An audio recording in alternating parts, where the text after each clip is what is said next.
Hello, Gemini. Thank you for joining me, lovely people. It's really nice to be with you. This is your monthly horoscope for August 2019. On the 1st of August, we have a new moon in Leo that takes place in your third house of communication. So, new moon is when the moon is pitch black. It sits next to the sun and it recharges its batteries. It's pulling this confident, fun loving Leo energy into your third house of communication, enabling you to really speak up, to be heard, to make your ambitions known, what it is you love, what it is you want to be heard, what you want to create. So the writers among you, the podcast hosts, the TV producers, the public figures among you, this is a wonderful time to set seeds of intention and say, this month, I want to make 20 videos, or I want to hit 1 million views, or I want to reach a whole new audience. It's about the way you think, your demographics, how you can appear in public, and what you're able to achieve. Now, Mercury, on the 12th of August, this energy continues until the 12th, so half the month. On the 12th, the communication planet finally moves into the sign of Leo. It was in retrograde in July, so it moved back into Cancer and it was very kind of weepy. Mercury, the way you think, was very emotional for the majority of July, especially the second half.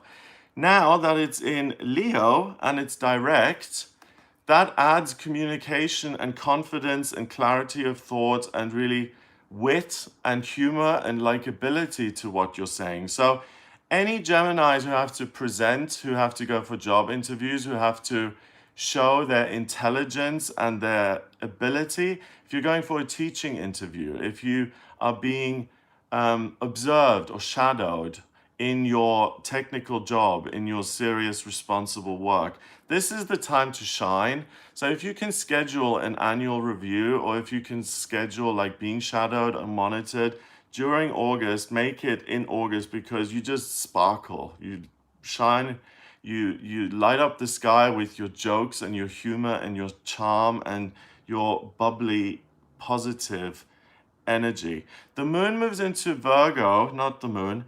Mercury moves into Virgo at the end of the month, and it does that in your fourth house of family.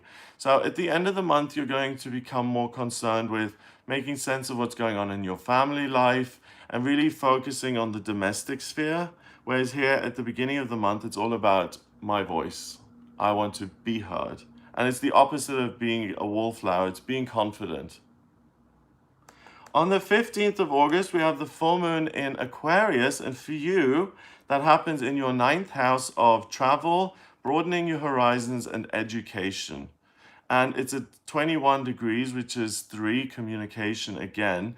So broadening your horizons in terms of what you're saying, educating other people is going to really serve humanity. So all the Geminis who are teachers, who are comedians, who are public figures, who are writers, you're really going to thrive this month. It's also a fabulous time to learn new things yourself. It's a great time to travel and to experience different places. It's also a fabulous time to expose yourself to different cultures and to enrich your day-to-day experience. On the 18th, Mars, the male principle, moves into Virgo in your fourth. So now you're strongly focused on family and you're trying to see what's going on there. A couple of days later, on the 21st, Venus, the planet of love and beauty, that moves into your fourth house of family in Virgo as well. So you're seeing what you want to do with family. Do you want the family unit to stay the way it is? So that's your family of birth.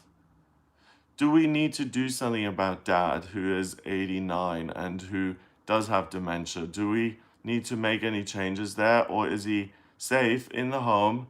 Is he wandering off and putting himself at risk or not? Do we as the children, and this is an awful state of affairs when the children have to make decisions about their parents, do we have to step in and make a decision? It can be your own family. Do I want to solidify this relationship? Do I want to propose? Do I want to marry this person? Do I want to have a child? if you have children already, do I want to have more children? Do I want to have 4 instead of 3?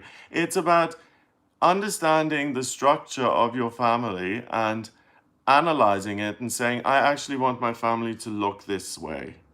So you're really, really blessed in being confident and knowing what your skills are and aptitudes are, and really knowing what you can handle and what you want in your personal domestic sphere everyday experience. So Gemini, you're the most focused on the home that you have been in a while. On the 23rd, the Sun also goes into Virgo in your 4th house. So now family is everything. I want to understand and how I can make things better. I want my family to grow. I want to see how I can make the most of it. That continues until the end of the month. And then on the 30th, we have a black moon. That means it's the second new moon of the month.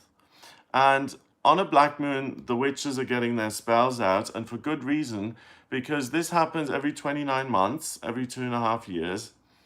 And a new moon is a time when, like I said, the moon is really kind of going inwards. It's pitch black, it's recharging its batteries, and you can plant seeds of intention in terms of what you want to happen. So the first one was about you in terms of how I want to come across and communicate and be seen. This one is a new moon squared because it is a black moon. Plant seeds of intention of how you want your family to look. I want dad to still be safe at home until he's 95. You can't control people, places, and things, but you can manifest magic in the world. So you can often manifest things that are miraculous and wonderful, and there's no scientific explanation for them. I want to manifest 3 more children so that we have 4 children. I want to manifest a partner, a husband, a wife, someone I can rely on. I want to manifest roots, a home, something that I can call family, something where I can rest my head and feel anchored. Whatever it is, in the sense of kind of being grounded and having roots and belonging somewhere, you can manifest this in August, and especially on the 30th of August. Make use of this magic black moon. You don't have to be a witch, a white witch, a black witch. All you have to do is be someone who can quieten their mind for a second, or just close your eyes, visualize how you see your life in future, and you see the idealized notion of what you want. You see it, you throw it into the universe, and you let the universe make it happen. And you'll start to notice that you take action, which actually lead you down that road. So that's what I get for you in August. I hope you have a wonderful month. If you'd like a personal reading with me, please go to my website. It's gregoryscott.com. Order your reading there. Hit the subscribe button on this channel so that you're notified of new videos coming out. And if you're feeling generous, then please share this video as well. Have a beautiful August. Mwah! I'm sending you lots of kisses, and I'll speak to you next month.